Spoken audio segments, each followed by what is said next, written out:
Pernahkah kamu mendengar ada seorang ahli agama yang sholatnya tak pernah tertinggal, hafal kitab, fasih berzikir, tapi hatinya masih penuh kesombongan? Dan di sisi lain, ada seorang wali tua yang hidupnya selalu dalam zikir, jiwanya selalu bersama Allah. Tapi anehnya, ia sudah lama tak terlihat salat. Masyarakat pun terbelah. Sebagian berkata, yang benar tentu kiai syariat karena tanpa salat agamamu runtuh. Namun sebagian lain membela, Mbah Makrifat lebih dekat dengan Tuhan, bahkan tanpa perlu rukuk dan sujud. Siapa yang benar? Apakah syariat lebih tinggi dari Makrifat? Ataukah Makrifat bisa menggantikan syariat? Malam itu di masjid tua yang remang, dua tokoh besar ini akhirnya berhadapan, dan dialog mereka mengguncang seluruh desa, bahkan bisa mengguncang keyakinanmu juga. Karena di akhir kisah ini, kebenaran yang terungkap akan membuatmu menangis, sekaligus takut pada hatimu sendiri. Sebelum kita lanjut, bantu subscribe, like, dan tulis amin di kolom komentar. Semoga rezekimu lancar dan hatimu diterangi cahaya ilmu, amin.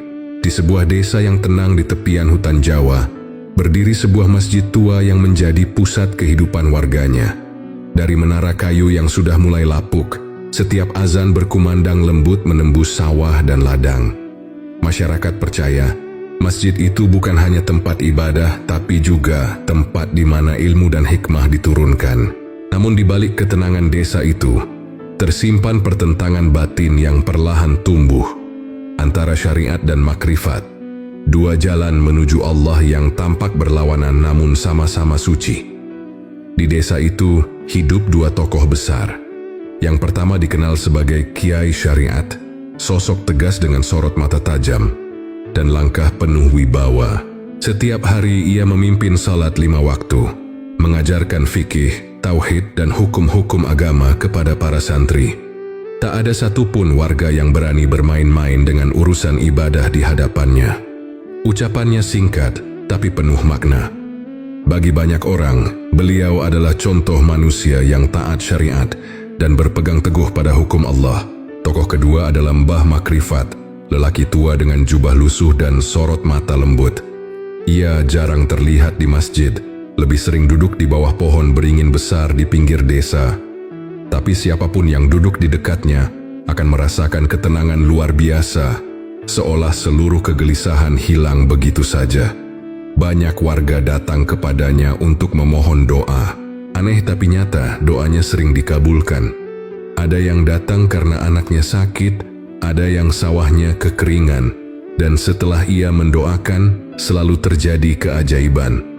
Dua sosok ini sama-sama dihormati, namun juga menimbulkan tanda tanya besar. Sebagian masyarakat berkata, Kiai Syariat adalah jalan yang benar, dan tanpa salat manusia akan tersesat.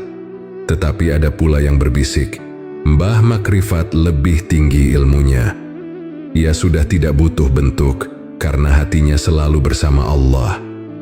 Bisikan itu menyebar pelan, tapi pasti, membelah hati umat yang dulu bersatu dalam satu saf. Hari-hari berlalu, dan perbedaan itu makin terasa. Murid-murid Kiai Syariat mulai gelisah melihat banyak warga lebih memilih datang ke rumah Mbah Makrifat daripada ke pengajian di masjid. Sementara para pengikut Mbah Makrifat justru merasa kasihan kepada Kiai, menganggap beliau terlalu sibuk dengan hukum lahiriah dan lupa akan kedalaman batin. Dari balik pintu masjid, suara zikir para santri bersahutan, tapi di luar sana, zikir lembut dari rumah Mbah Makrifat menggema dalam keheningan malam. Dua getaran yang berbeda, namun sama-sama menuju langit. Suatu sore, saat matahari tenggelam di balik pepohonan, beberapa warga berkumpul di serambi masjid membicarakan hal ini. Apakah mungkin seseorang dekat dengan Allah tanpa salat? Tanya seorang pemuda polos. Ataukah salat tetap wajib meski hatinya sudah tenggelam dalam zikir? Pertanyaan itu menggantung di udara. Tak seorang pun berani menjawab. Hanya angin yang berhembus pelan membawa aroma dupa dari rumah Mbah Makrifat yang sedang berzikir dalam diam. Tak ada yang tahu, malam itu adalah awal dari perdebatan besar yang akan mengguncang iman seluruh desa. Dua jalan menuju Allah akan segera berhadapan, jalan syariat yang tegak dan teratur, melawan jalan makrifat yang sunyi dan dalam. Dan di tengahnya, masyarakat akan belajar bahwa terkadang kebenaran tidak hanya ada di satu sisi. Suatu pagi yang cerah, masjid tua di tepian desa kembali dipenuhi suara santri mengaji. Suara kiai syariat yang tegas terdengar jelas, menuntun mereka membaca kitab kuning tentang hukum salat dan tauhid. Setiap baris kalimat diterangkan dengan penuh kesabaran, namun juga ketegasan yang membuat semua murid menunduk hormat.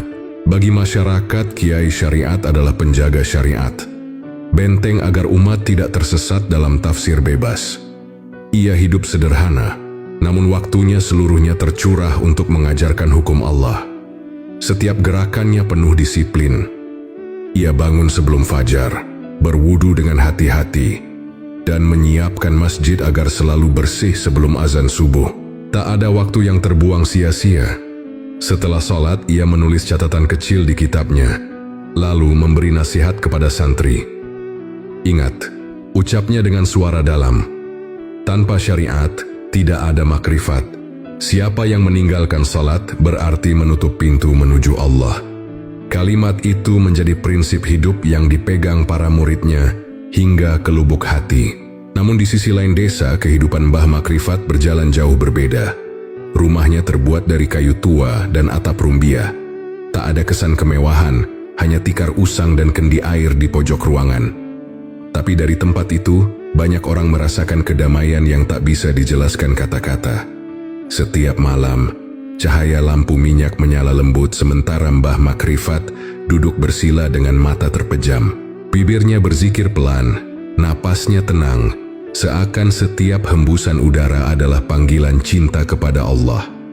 Anak-anak kecil sering mengintip dari jendela, dan mereka selalu bercerita bahwa Mbah Makrifat seolah bercahaya ketika berzikir. Ada yang mengatakan, "Aku melihat wajahnya bersinar." Ada pula yang bersumpah mendengar suara seperti lantunan doa dari arah langit. Masyarakat pun meyakini doa Mbah Makrifat membawa keberkahan.